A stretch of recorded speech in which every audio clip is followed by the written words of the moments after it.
Big match akan tersaji dalam laga pertama Premier League di mana Manchester United yang bisa dikatakan musim lalu hampir terdegradasi akan melawan runner up IPL musim lalu yaitu Arsenal. Ini tidak hanya big match di bisa dikatakan pembuka IPL tetapi juga pertarungan pemain-pemain baru ya. Kita tahu ada Kepa, lalu ada Masquera, lalu ada Yubimendi, Norgard, terus ada pula yang namanya Madueke, terus juga ada Gyökeres, yang itu menjadi pemain-pemain baru di Arsenal. Di Manchester United meskipun mereka bisa dikatakan babak belur ya musim lalu, tetap ada pemain-pemain yang mau join ke MU.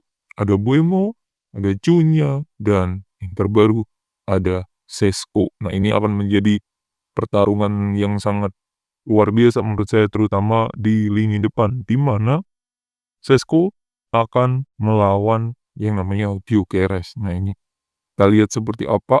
Kalau kita lihat nantinya ya, MU akan main 3-4-3 dari kiper, mungkin pun akan bayindir karena Onana ini kabarnya udah sembuh tapi belum mendapatkan, fitness yang oke ya. Jadi match fitness-nya kurang oke, jadi kemungkinan dia akan cadangan, kalaupun ada.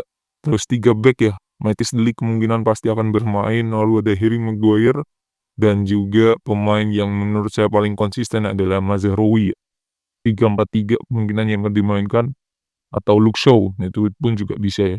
Terus 4 pemain kanan, Dalot, kirinya Dorgu ini sering dimainkan dan sering overlap, bagus banget.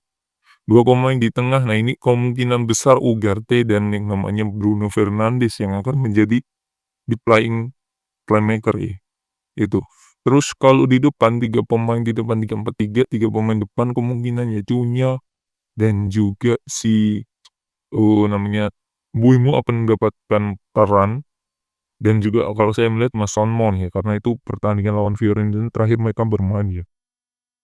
Amad Diallo apakah tidak dimainkan? Kabarnya dia sakit ya, kabarnya sakit. Jadi kita lihat seperti apa, dan juga Alejandro Garnacho pun juga makin dekat dengan pintu keluar Manchester United. Jadi itu kemungkinan pemain cadangan mungkin tetap ada Jirji, Højlund, Kobbie Mainoo, lalu ada ya mungkin tetap ada yang namanya, Luke Shaw atau Mazraoui tadi yang akan dimainkan salah satunya, terus ada mungkin Rene Yoro. Nah, itu pemain-pemain tuh tetap akan ada di bench ya, dan juga jangan lupakan pemain muda yang menurut saya akan menjadi rising star di MU yaitu, Chido Obi ya, itu.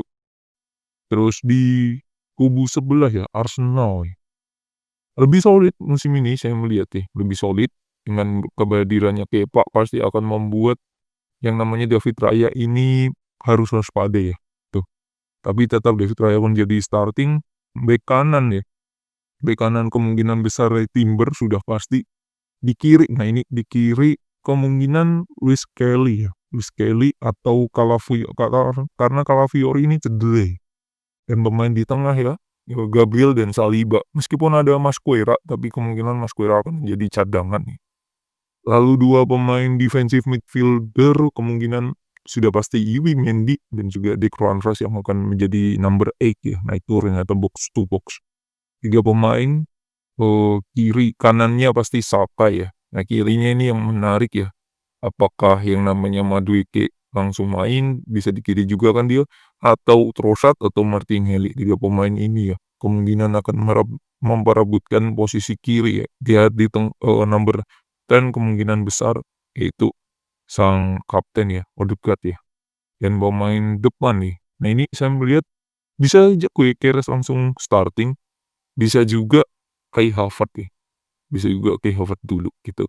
Kalau di kubu MU saya menilai si Sesko ini akan main dari bangku cadangan, tapi kalau si Gyökeres mungkin saya akan lebih pede dia akan main sebagai starting ya, gitu.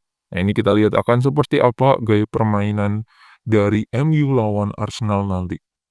Babak belur MU musim lalu, tetapi di pramusim ya, permainan Amorim lebih tertata, lebih kelihatan pengennya seperti apa, transisinya jauh lebih cepat dengan adanya Cunha dan Mbeumo. Itu kalau di kubu Arsenal, ketumpulan lini depan dan ketidakadaan lini depan yang membuat yang namanya pemain macam, Merino ya, musim lalu menjadi kartu as atau super sub di saat Kai Havertz cedera, lalu Gepsus juga cedera, ya baik dia ada gitu. Tapi dengan keberadaan Gyökeres di pramusim itu kelihatan bahwa ada orang yang bisa jadi target man, ada orang yang bisa menjadi, target bola atas. Nah itu sangatlah kelihatan dan ketara banget dengan adanya Gyökeres, itu. Nah ini PR-nya itu kalau dari MU, kalau saya lihat adalah nantinya jikalau ya kreativitasnya biasanya musim lalu itu tertumpu pada Bruno.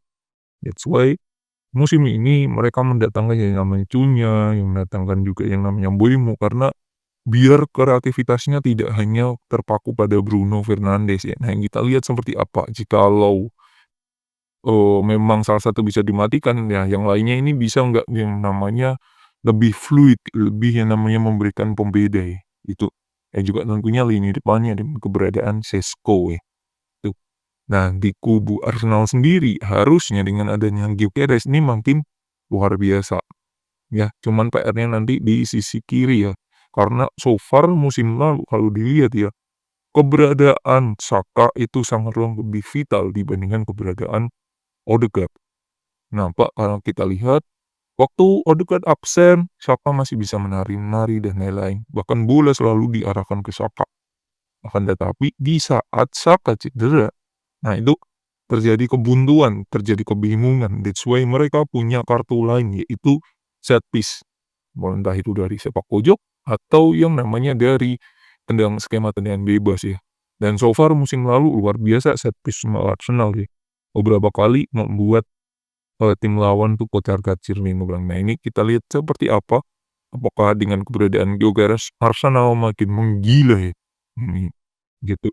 Harusnya permainan yang oke MU di pramusim menjadi bekal buat di musim ini. Satu itu, ya, yang kedua harusnya mereka akan lebih nothing tulus dengan track, musim lalu yang rank hampir degradasi ya. Jadi ini harusnya akan lebih nothing tulus, tidak ada kata lain untuk naik ya, karena kalau turun ya udah degradasi kalau musim ini, itu sih. Karena musim lalu pun kan satu satu tangga di atas degradasi gitu.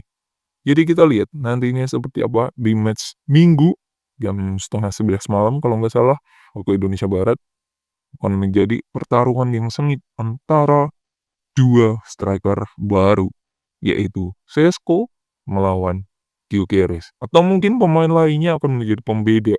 Di kubu MU kemungkinan besar Bruno akan menjadi pembeda, yang ditambah sang pemain-pemain baru lainnya yaitu Cunha dan Mbeumo. Kalau di kubu Arsenal kalau saya melihat pembedanya selain Gyökeres adalah Saka, itu. Dan yang lainnya mungkin Merino akan menjadi super sub untuk memberikan apa ya, nilai tambah dan juga memberikan hukum beda ya dalam kebuntuan Arsenal kemungkinan seperti itu. Jadi itu kita lihat big match pertama di game week pertama. Siapakah yang akan menang? Arsenal atau Manchester United?